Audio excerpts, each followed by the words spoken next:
Volume 1, Chapter 4. Mrs. Ludlow was the eldest of the three sisters, and was usually thought the most sensible, the classification being in general that Lillian was the practical one, Edith the beauty, and Isabel the intellectual superior. Mrs. Keyes, the second of the group, was the wife of an officer of the United States Engineers, and as our history is not further concerned with her, it will suffice that she was indeed very pretty, and that she formed the ornament of those various military stations, chiefly in the unfashionable West, to which, to her deep chagrin, her husband was successively relegated. Lillian had married a New York lawyer, a young man with a loud voice and an enthusiasm for his profession. The match was not brilliant, any more than Edith's, but Lillian had occasionally been spoken of as a young woman who might be thankful to marry at all. She was so much plainer than her sisters. She was, however, very happy, and now, as the mother of two peremptory little boys, and the mistress of a wedge of brownstone violently driven into 53rd Street, seemed to exult in her condition as in a bold escape.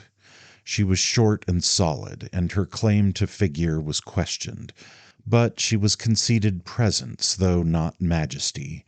She had, moreover, as people said, improved since her marriage, and the two things in life of which she was most distinctly conscious were her husband's force in argument and her sister Isabel's originality. "I've never kept up with Isabel. It would have taken all my time," she had often remarked, in spite of which, however, she held her rather wistfully in sight, watching her as a motherly spaniel might watch a free greyhound. "I want to see her safely married, that's what I want to see," she frequently noted to her husband. "Well, I must say I should have no particular desire to marry her," Edmund Ludlow was accustomed to answer in an extremely audible tone. "I know you say that for argument. You always take the opposite ground.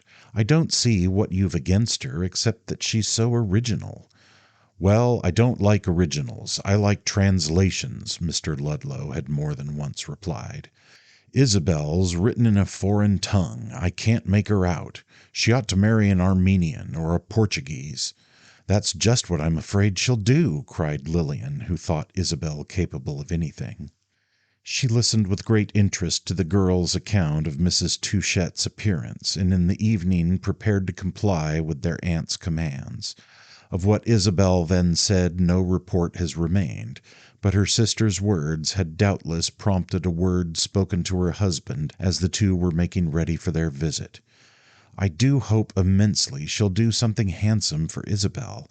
She has evidently taken a great fancy to her." "What is it you wish her to do?" Edmund Ludlow asked. "Make her a big present?" "No, indeed, nothing of the sort. But take an interest in her, sympathize with her. She's evidently just the sort of person to appreciate her.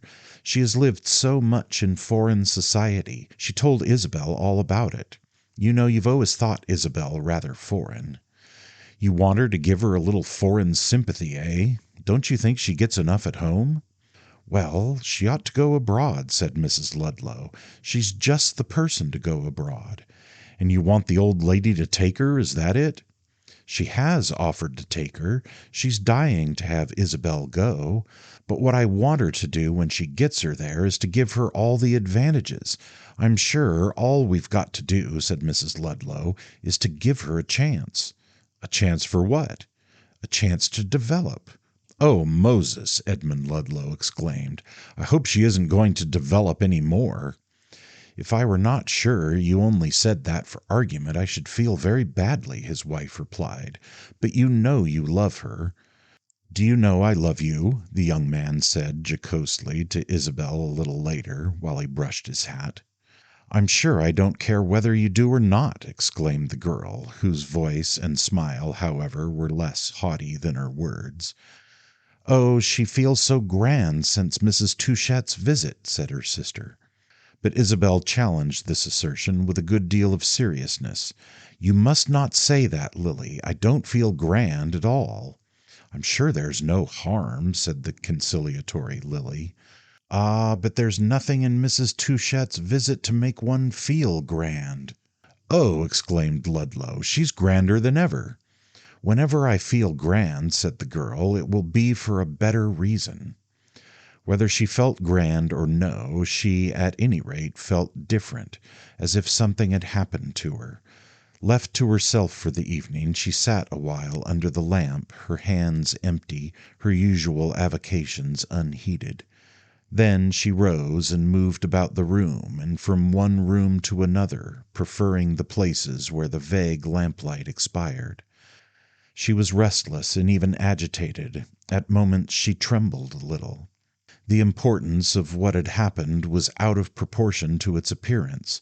There had really been a change in her life. What it would bring with it was as yet extremely indefinite, but Isabel was in a situation that gave a value to any change. She had a desire to leave the past behind her and, as she said to herself, to begin afresh. This desire, indeed, was not a birth of the present occasion. It was as familiar as the sound of the rain upon the window, and it had led to her beginning afresh a great many times. She closed her eyes as she sat in one of the dusky corners of the quiet parlor, but it was not with a desire for dozing forgetfulness. It was, on the contrary, because she felt too wide-eyed, and wished to check the sense of seeing too many things at once. Her imagination was by habit ridiculously active. When the door was not open, it jumped out of the window. She was not accustomed, indeed, to keeping it behind bolts, and at important moments, when she would have been thankful to make use of her judgment alone, she paid the penalty of having given undue encouragement to the faculty of seeing without judging. At present, with her sense that the note of change had been struck, came gradually a host of images of the things she was leaving behind her. The years and hours of her life came back to her, and for a long time, in a stillness broken only by the ticking of the big bronze clock, she passed them in review. It had been a very happy life, and she had been a very fortunate person. This was the truth that seemed to emerge most vividly. She had had the best of everything, and in a world in which the circumstances of so many people made them unenviable, it was an advantage never to have known anything particularly unpleasant. It appeared to Isabel that the unpleasant had been even too absent from her knowledge, for she had gathered from her acquaintance with literature that it was often a source of interest and even of instruction. Her father had kept it away from her, her handsome, much-loved father, who always had such an aversion to it. It was a great felicity to have been his daughter. Isabel rose even to pride in her parentage. Since his death she had seemed to see him as turning his braver side to his children, and as not having managed to ignore the ugly quite so much in practice as in aspiration. But this only made her tenderness for him greater. It was scarcely even painful to have to suppose him too generous, too good-natured, too indifferent to sordid considerations. Many persons had held that he carried this indifference too far, especially the large number of those to whom he owed money. Of their opinions Isabel was never very definitely informed, but it may interest the reader to know that while they had recognized in the late Mr. Archer a remarkably handsome head and a very taking manner, indeed, as one of them had said, he was always taking something, they had declared that he was making a very poor use of his life. He had squandered a substantial fortune, he had been deplorably convivial, he was known to have gambled freely. A few very harsh critics went so far as to say that he had not even brought up his daughters. They had had no regular education and no permanent home. They had been at once spoiled and neglected. They had lived with nursemaids and governesses, usually very bad ones, or had been sent to superficial schools kept by the French, from which, at the end of a month, they had been removed in tears. This view of the matter would have excited Isabel's indignation, for to her own sense her opportunities had been large. Even when her father had left his daughters for 3 months at Neufchâtel with the French bonne who had eloped with a Russian nobleman staying at the same hotel. Even in this irregular situation, an incident of the girl's 11th year, she had been neither frightened nor ashamed, but had thought it a romantic episode in a liberal education. Her father had a large way of looking at life, of which his restlessness and even his occasional incoherency of conduct had been only a proof. He wished his daughters, even as children, to see as much of the world as possible, and it was for this purpose that, before Isabel was 14, he had transported them 3 times across the Atlantic, giving them on each occasion, however, but a few months' view of the subject proposed, a course which had whetted our heroine's curiosity without enabling her to satisfy it. She ought to have been a partisan of her father, for she was the member of his trio who most made up to him for the disagreeables he didn't mention. In his last days his general willingness to take leave of a world in which the difficulty of doing as one liked appeared to increase as one grew older had been sensibly modified by the pain of separation from his clever, his superior, his remarkable girl.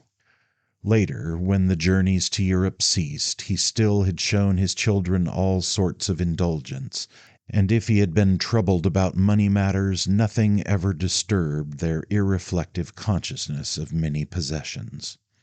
Isabel, though she danced very well, had not the recollection of having been in New York a successful member of the choreographic circle. Her sister Edith was, as everyone said, so very much more fetching.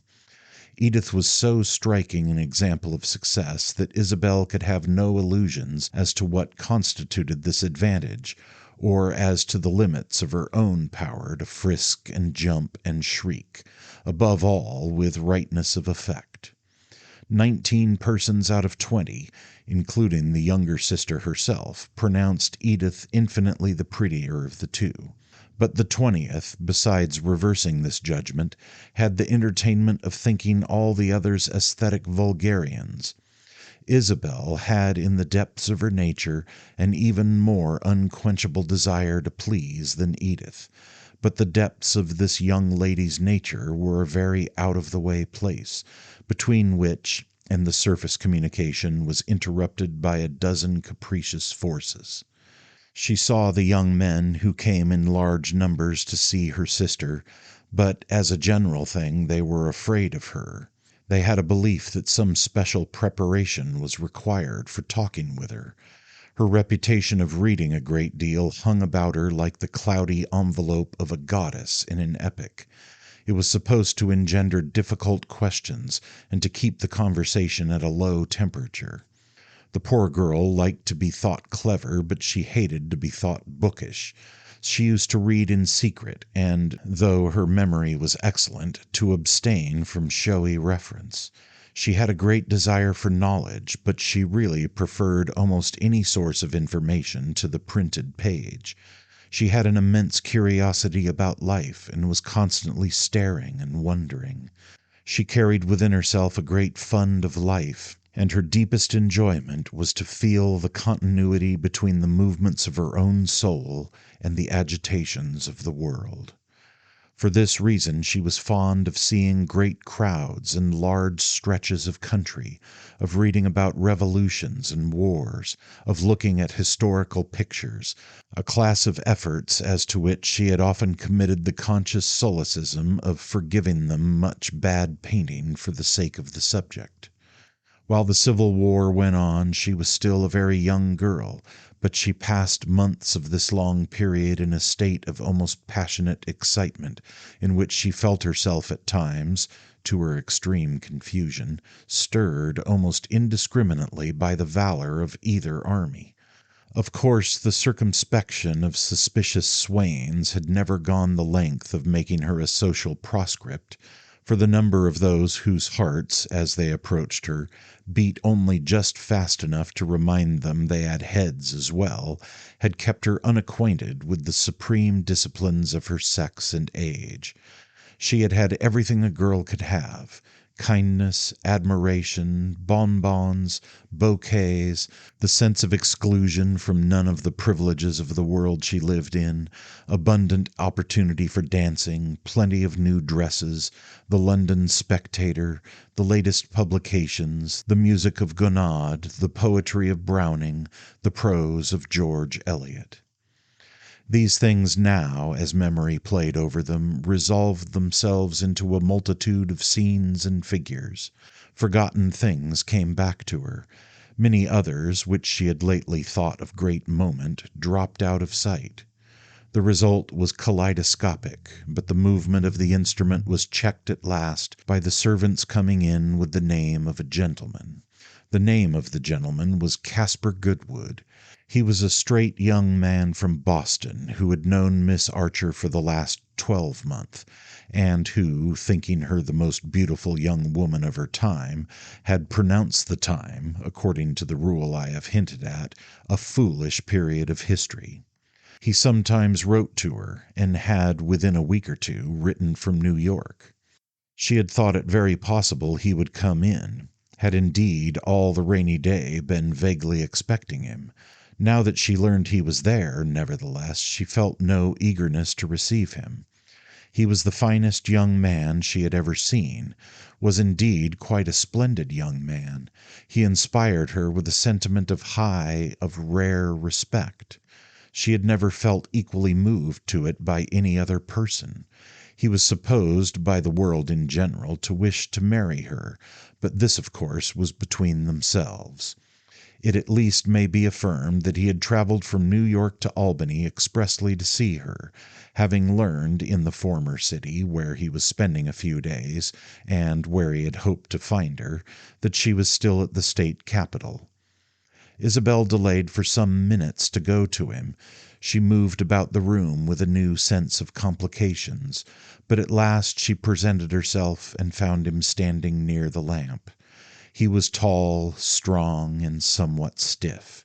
He was also lean and brown. He was not romantically, but was much rather obscurely handsome. But his physiognomy had an air of requesting your attention, which it rewarded according to the charm you found in blue eyes of remarkable fixedness, the eyes of a complexion other than his own, and a jaw of the somewhat angular mold which is supposed to bespeak resolution. Isabel said to herself that it bespoke resolution tonight, in spite of which, in half an hour, Caspar Goodwood, who had arrived hopeful as well as resolute, took his way back to his lodging with the feeling of a man defeated. He was not, it may be added, a man weakly to accept defeat.